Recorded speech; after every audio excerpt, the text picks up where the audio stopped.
Just under 100 days since Gareth Southgate resigned as England manager, there's a new man in charge. Thomas Tuchel's through the door, and in this video I'm going to explain whether I think it's a good appointment and dissect the decision to choose the German manager. Let's get into it.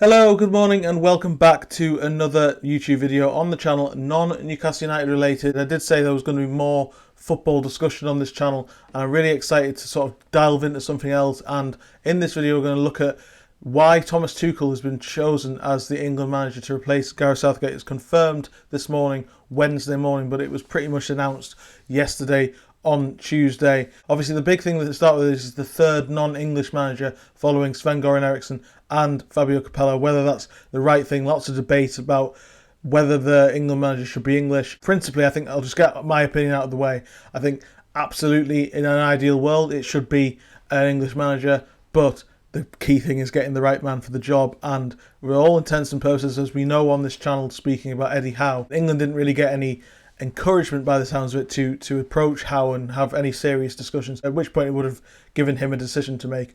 And Graham Potter being the other one who was never really seriously said to be in the running either.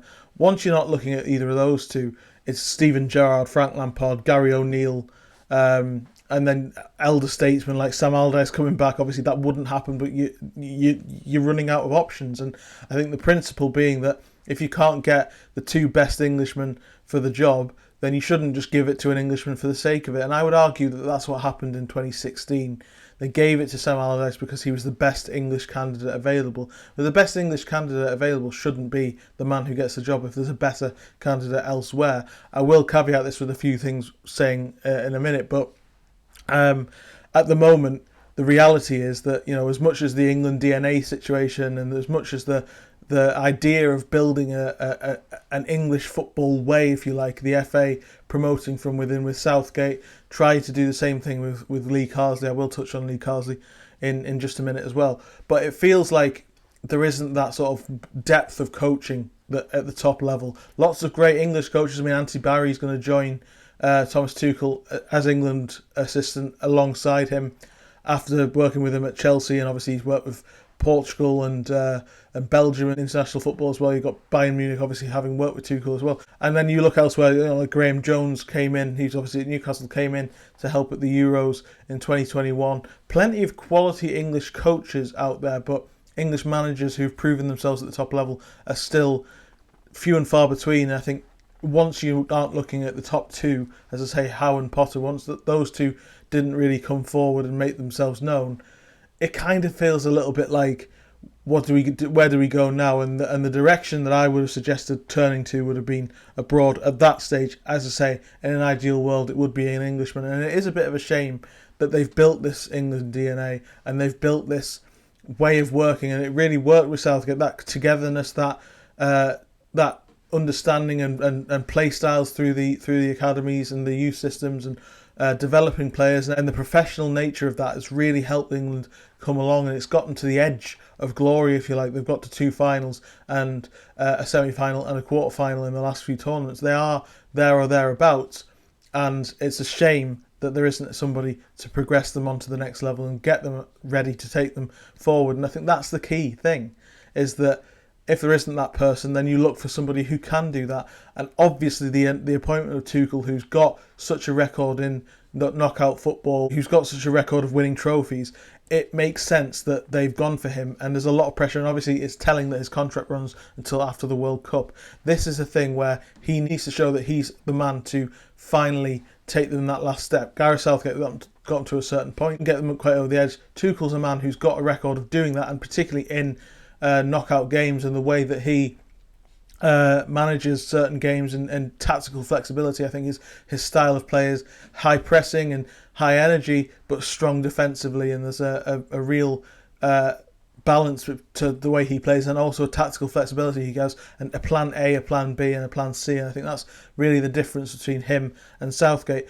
And also, that's a hot topic at the moment because we're just coming off an international break where England lost one of the games against Greece in the Nations League because they were too open and too attacking, and they played all of their key players. And you understand that Lee Carsley's trying his hardest to find a system where he can get the best players into the team, because that's what everybody's been shouting about for a long time.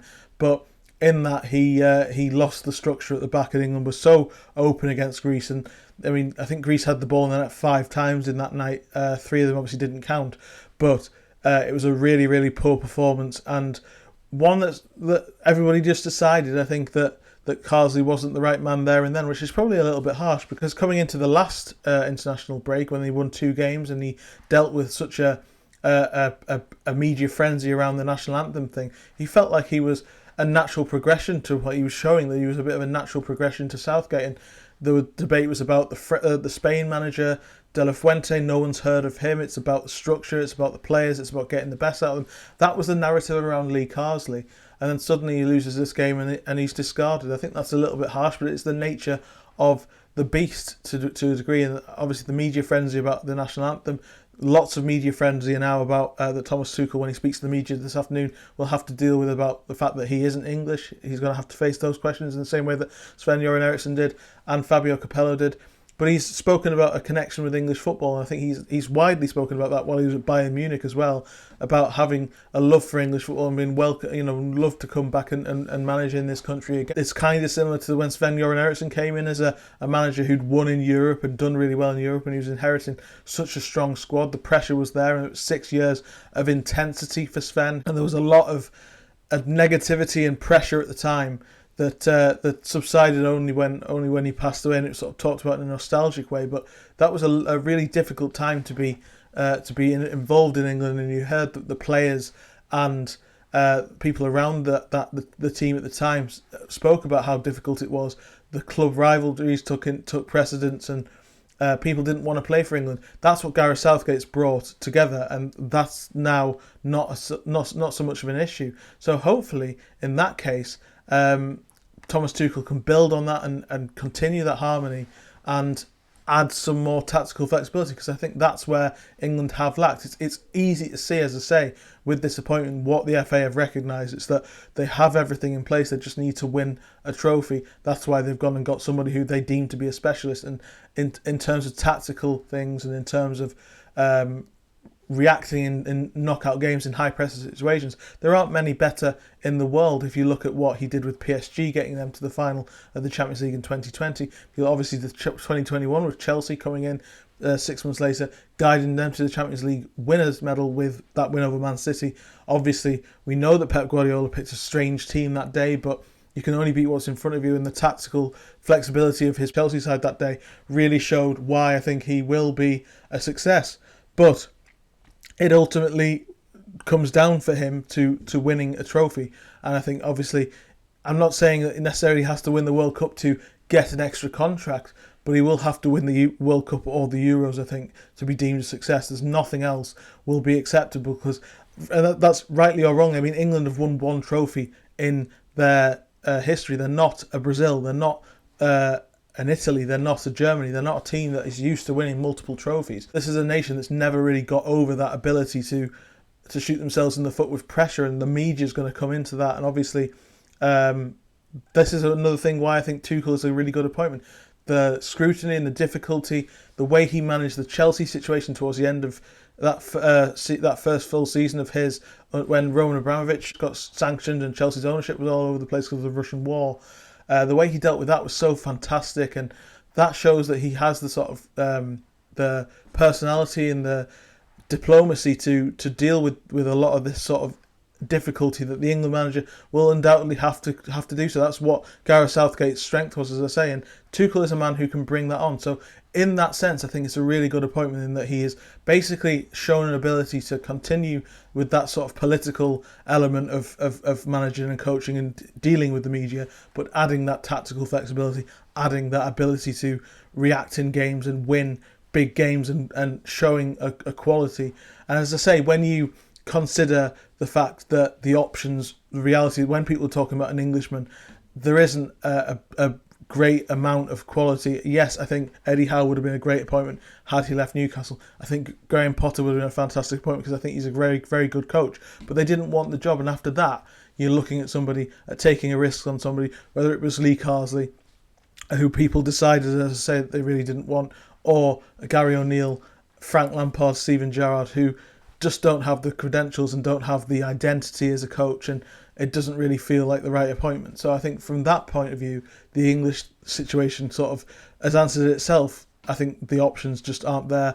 That's a problem that the FA need to maybe look at in the future. But for here and now, it's about winning a trophy. With this group of players, I think Thomas Tuchel is a perfect man to achieve that. They also have to keep going with this England DNA and the development of players. I mean, obviously, lots of quality coming through. Even now, it's not just the golden generation, in inverted commas, or golden generation Mark II. It's a lot of quality coming through. Again, this isn't a project anymore. This is a demand to win now. That's obviously the reason why they've gone for Thomas Tuchel.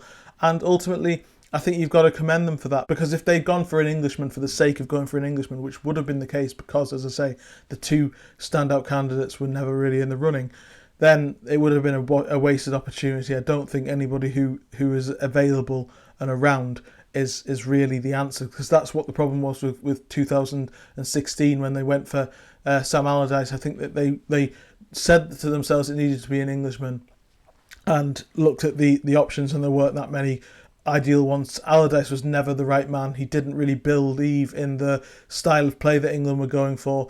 He's spoken out against the idea of playing out from the back, which is something that England are trying to do and have tried to do for a long time. That's a great example of why not going for an English manager is key here, because there just aren't the options there. So ultimately, happy with the appointment. I think it's a really decent appointment, but there are some caveats there as well. It's going to be very interesting to see how he comes in. His first games will be in March, possibly the Nations League playoff if England don't win their group, but most likely and hopefully the World Cup qualifiers that start in March. He starts in January. Lee Carsley will have the November international break.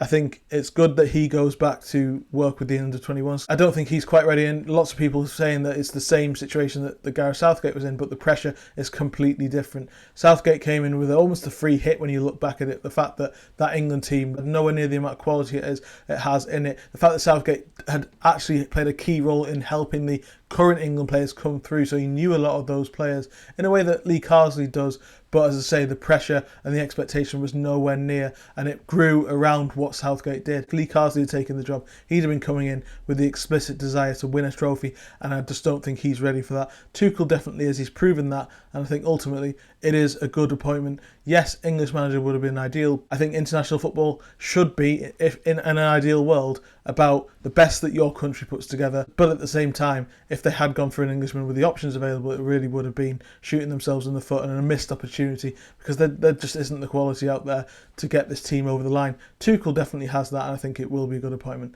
Thanks very much for joining me. Like, share and subscribe, and I'll be back next time with another video. Lots more non-Newcastle United content hopefully coming on this channel. Lots of big plans that are coming up in the next few months as well. I'll let you know about that in due course, but thanks very much for joining me, and I'll see you next time. Cheers.